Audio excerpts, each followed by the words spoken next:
Assalamualaikum warahmatullahi wabarakatuh. Selamat pagi anak-anak. Gimana kabar kalian? Semoga kalian dalam keadaan sehat semua ya. Amin.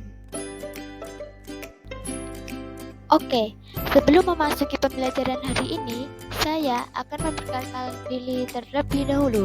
Halo, perkenalkan, nama saya Aulia Chandra Sari, NIM 2021-33144 dari kelas 1D. Sekarang kita akan membahas pelajaran Bahasa Indonesia, materi tentang teks eksplanasi.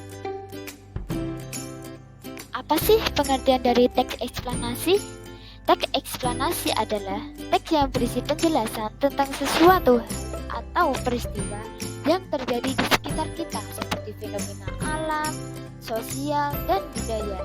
Isi teks eksplanasi disajikan berdasarkan fakta atau data yang ada. Teks eksplanasi mempunyai 3 struktur. Yang pertama, pernyataan umum. Yang kedua, deretan penjelas. Yang ketiga, kesimpulan. Apa yang dimaksud dengan pernyataan umum? Pernyataan umum merupakan bagian pembuka teks eksplanasi yang berisi informasi yang telah diketahui orang dan disampaikan secara lugas. Deretan penjelas merupakan bagian teks eksplanasi yang berisi informasi tambahan atau pendukung dari pernyataan umum. Kesimpulan merupakan bagian penutup teks eksplanasi yang berisi hasil akhir dari pernyataan umum dan deretan penjelas. Bagian kesimpulan dapat berisi kesimpulan, inti bacaan, ataupun tanggapan terhadap pernyataan yang ada pada pernyataan umum dan deretan penjelas.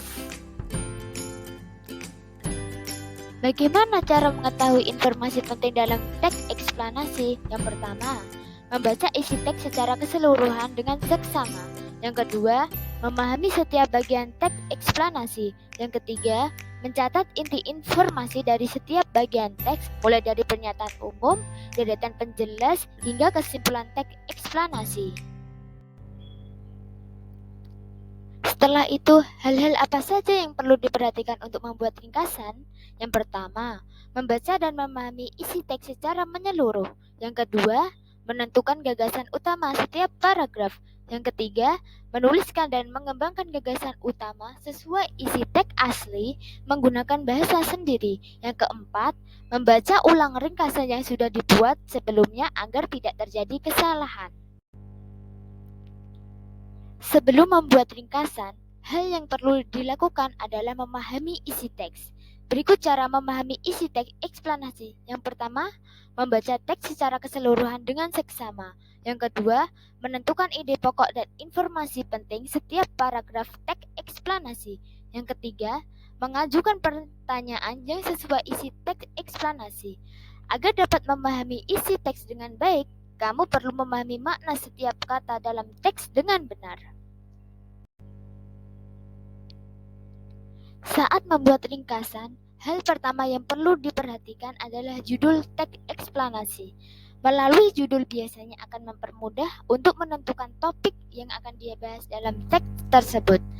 Setelah mengetahui topik, tentukan hal-hal berikut. Yang pertama, hal apa yang sedang dibicarakan dalam teks. Yang kedua, ide pokok apa saja yang terdapat dalam teks. Yang ketiga, hal-hal apa saja yang mendukung ide pokok teks. Setelah topik teks dan ide pokok serta informasi penting ditemukan, hal yang dilakukan untuk membuat ringkasan adalah menyusun kembali topik, ide pokok, dan informasi penting menggunakan bahasa sendiri. Ringkasan harus dibuat menggunakan kalimat efektif. Apa sih kalimat efektif itu? Kalimat efektif adalah kalimat yang sesuai dengan Pedoman Umum Ejaan Bahasa Indonesia atau PUEBI. Kalimat dalam ringkasan juga harus mudah dipahami oleh pembaca. Oleh sebab itu, kalimat dalam ringkasan sebaiknya menggunakan kata yang jelas dan tidak memiliki makna ganda. Kesimpulan teks dapat dibuat setelah membaca dan memahami isi teks secara keseluruhan. Kesimpulan didapat dengan cara mengambil intisari atau garis besar dari keseluruhan informasi teks. Berikut langkah-langkah menyimpulkan teks. Yang pertama, tentukan ide pokok atau informasi penting dari setiap paragraf dalam teks.